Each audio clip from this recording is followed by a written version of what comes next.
Are you ready? దేవా ఆత్మలి లేకపోతే నా ప్రాణం తీసుకో.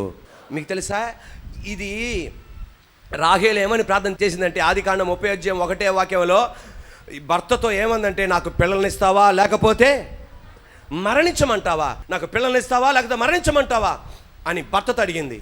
కానీ ఈ వాక్యాన్ని భక్తులు చదివి ఏమన్నా తెలుసా, మా ప్రాంతాన్ని రక్షిస్తావా లేకపోతే నా ప్రాణాన్ని తీసుకుంటావా, మా రాష్ట్రాన్ని రక్షిస్తావా లేకపోతే మా ప్రాణాన్ని తీసుకుంటావా, మా దేశాన్ని రక్షిస్తావా లేకపోతే నా ప్రాణం తీసుకుంటావా.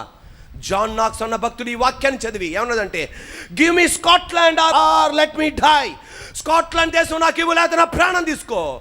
జాన్ విక్ఫీల్డ్ ఇంగ్లాండ్ దేశాన్ని చూసి ఇంగ్లాండ్ దేశం నాకు లేకపోతే నా ప్రాణం తీసుకో. జాన్ హైడే నా దేశాన్ని నాకు ఇవ్వు లేకపోతే నా ప్రాణాన్ని తీసుకో. దేని బిడ్డలారా, ఆమె నాకు పిల్లలు కావాలి లేకపోతే నేను చచ్చిపోతా, నాకు ఉద్యోగం కావాలి లేకపోతే చచ్చిపోతా, పెళ్ళి జరగకపోతే చచ్చిపోతా, వ్యాపారం లేకపోతే చచ్చిపోతా, లాభం లేకపోతే చచ్చిపోతా, ప్రమోషన్ లేకపోతే చచ్చిపోతా, గెలవకపోతే నేను చచ్చిపోతా. ప్రతి దానికి చచ్చిపోతావా? చచ్చిపోవడం పెద్ద గొప్ప ఏం కాదు, సెకండ్లో సత్తావు. బతకడం గొప్ప. Are you ready? చచ్చిపోవడం గొప్ప కాదు. హల్లెలూయా. బతకాలి. నిన్ను బతకడానికే దేవుడు పుట్టించింది. ఇక్కడ 100 సంవత్సరాల తర్వాత మరణిస్తాం, నెక్స్ట్ ఇంకో చోట బతుకుతాం. నువ్వు ఆత్మహత్య చేసుకొని సస్తే నరకంలో బతుకుతావు నువ్వు. అందుకే దేవుడు అనేది ఆత్మహత్య చేసుకోవద్దు.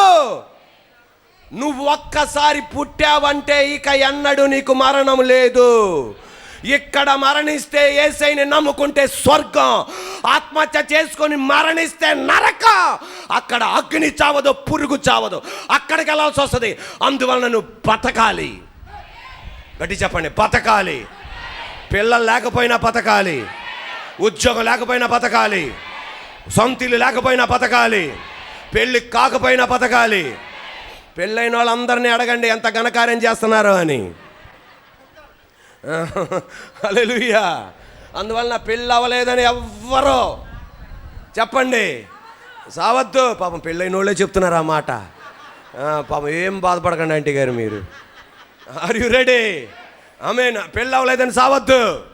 ఆమేనండి. ఉద్యోగం లేదని సావద్దు, సొంతిల్లు లేవని సావద్దు, కారు లేదని సావద్దు, ద్విచక్ర వాహనం లేదని సావద్దు, అందం లేదని సావద్దు, ప్రమోషన్ రాలేదని సావద్దు, లావుగా ఉన్నానని సావద్దు, సన్నగా ఉన్నానని సావద్దు, బారుగా ఉన్నానని సావద్దు, పొట్టిగా ఉన్నానని సావద్దు, ఉల్లిపాయలు లేవని సావద్దు.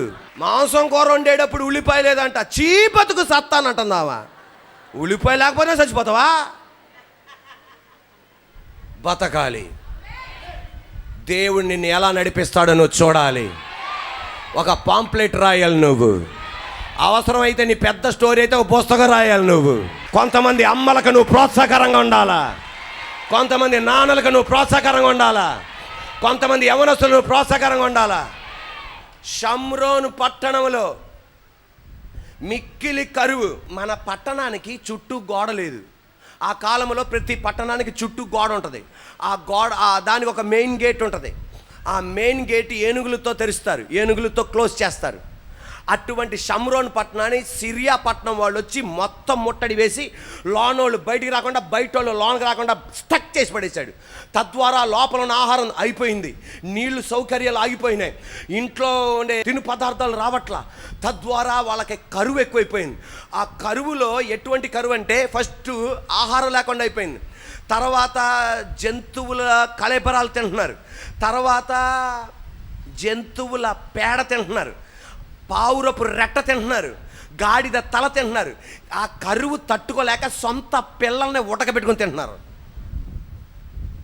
ఏ తల్లి చేద్దండి అది? ఏ తల్లి కూడా చేయదా అటువంటిది? అంత భయంకరమైన కరువులో ఎవడన్నా బతకాలని ఆశిస్తారా? గట్టిగా చెప్పండి. ఇంత భయంకరమైన కరువులో ఎవడన్నా బతకాలని ఆశిస్తారా? నోరు తెరిచి చెప్పండి. ఆశించరు. కానీ నలుగురు కుష్టివ్యాధులు ఏమన్నా తెలుసా, మనం సావకూడదరా అన్నారు. నువ్వు పడే ఇబ్బంది ఏముందండి? ఏం కష్టాలండి మీ ఇంట్లో? ఏం కష్టాలంటే అబ్బాయికి ఉద్యోగం లేదు, అమ్మాయికి పెళ్ళి అవ్వాలా, అబ్బాయికి పెళ్ళి అవ్వాలా, మా ఆయన తాగొచ్చుతున్నాడు, అదే సమస్య. దీనికి మించేం లేదు. ఇంత భయంకరమైన కలుగులో నలుగురు ఏమన్నా తెలుసా, మేము ఇలా సావకూడదు, మేము ఇలా సావకూడదు. ఈ రోజున నీ నిర్ణయ ప్రకారం నా దేవుడు చేస్తాడు నేను బతుకులు. నువ్వు కూడా ఇలాగనాలి, ఇలా మేము సావకూడదు, ఈ పేదరికంలో మేము సావకూడదు, ఈ ఒంటరితనంలో మేము సావకూడదు, ఈ ఇబ్బందులో మేము సావకూడదు. ఇప్పుడు ఆమెననాలి, వీళ్ళ నిర్ణయాన్ని దేవుడు చూశాడు. నలుగురు కలిసి సిరియా పట్టణానికి వెళ్ళారు. మొత్తం చరిత్ర మనకు తెలుసు, మొత్తం వెళ్ళిపోయారు. అంతే, నలుగురు తిన్నారు, వస్త్రాలు ధరించుకున్నారు. ఎవరైతే వీళ్ళకి తిండి పెట్టారో వీళ్ళే వాళ్ళకి తిండి పెట్టేటట్టు చేశాడు. ఈరోజు సర్వశక్తి గల నామంలో ఎవరైతే నీకు సాయం చేస్తున్నారో వాళ్ళకి నువ్వు సాయం చేసే వ్యక్తిగా దేవుడు మారుస్తాడు. ఒక్క క్షణం ఆమేననాలి. నీకెవరైతే సాయం చేస్తున్నారో వారిని నా దేవుడు నీకంటే కొన్ని కోట్ల రెట్లుగా ఆశీర్వదించును గాక. Praise the lord.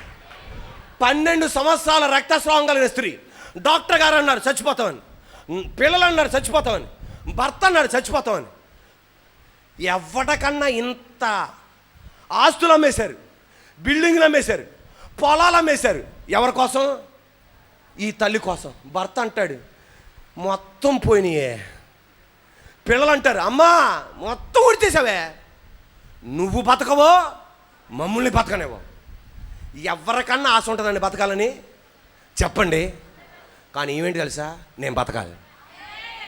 ఇప్పుడు నా రోమాలు లెక్కపడుతున్నాయి. ఆమె ఆశని తెలుసా, నేను ఇలా సావకూడదు. హల్లెలూయా. నేను ఇలా సావకూడదు, ఆరోగ్యం నేను చూడాలి. హల్లెలూయా. ఇప్పటి వరకు రోగం చూసా, నేను ఆరోగ్యం చూడాలి. ఈరోజు నీలో కూడా ఒక నిర్ణయం కలగాలి. రోగంతో చచ్చిపోతున్నావేమో అనాలా, నేను ఇలా సావకూడదు. భర్త అంటాడు మొత్తం అయిపోతుంది, జీతం అంతా నీ మందులకేనే, నీకెందుకండి, నేను ఎత్తగా మీకెందుకు, నేను బతకనే. హల్లెలూయా. నేను బతకాలి. నువ్వు విలువలేని దానివి కాదు, నువ్వు విలువలేని వాడివి కాదు. నీకెంతో గొప్ప విలువ ఉంది ఆయన. అందుకే యేసయ్యే తన ప్రాణం పెట్టాడు నీ కొరకు, నీ కొరకు, నా కొరకు. 5 సంవత్సరాల పాప, అమ్మా నాన్నకి ఒకే ఒక పాప. ఆమెకి 5 సంవత్సరాలు. ఎన్ని సంవత్సరాలు? ఆమె పేరు జెనిఫర్. అమ్మా నాన్న, ఆ పాప పేరు జెనిఫర్. అమ్మా నాన్న బెడ్రూమ్లో మాట్లాడుకుంటుంటే ఈమె హాల్ రూమ్లో కిటికీలో కూర్చొని, హాల్ రూమ్లో కిటికీ దగ్గర కూర్చొని తన తల అలా పెట్టుకొని అలా చూస్తుంది. అలా చూస్తుంటే అప్పుడే కారు మేఘాలు వచ్చినాయి, బుష్ బుష్ అని ఉరుములు వచ్చేస్తున్నాయి.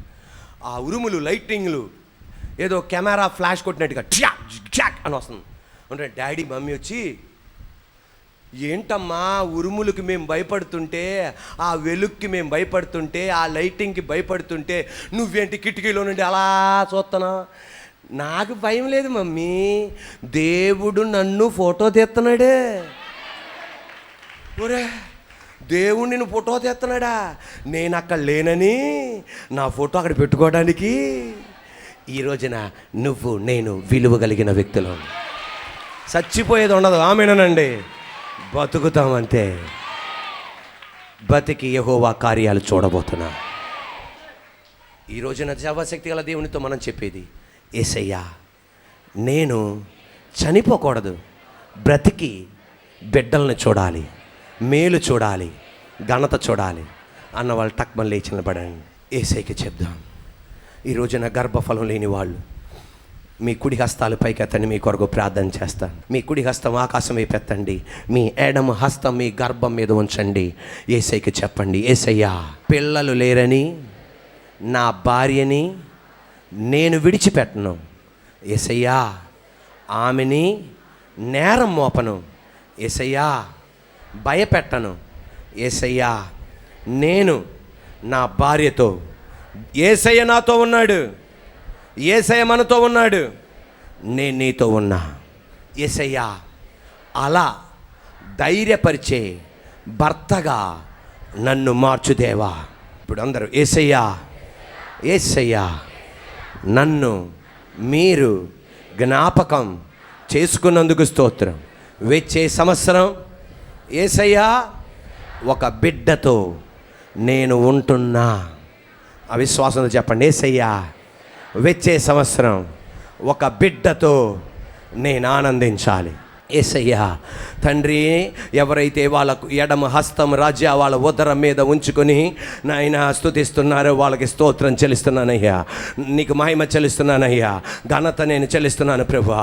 యేసు నామములో వాళ్ళకి గర్భఫలం కలుగును గాక.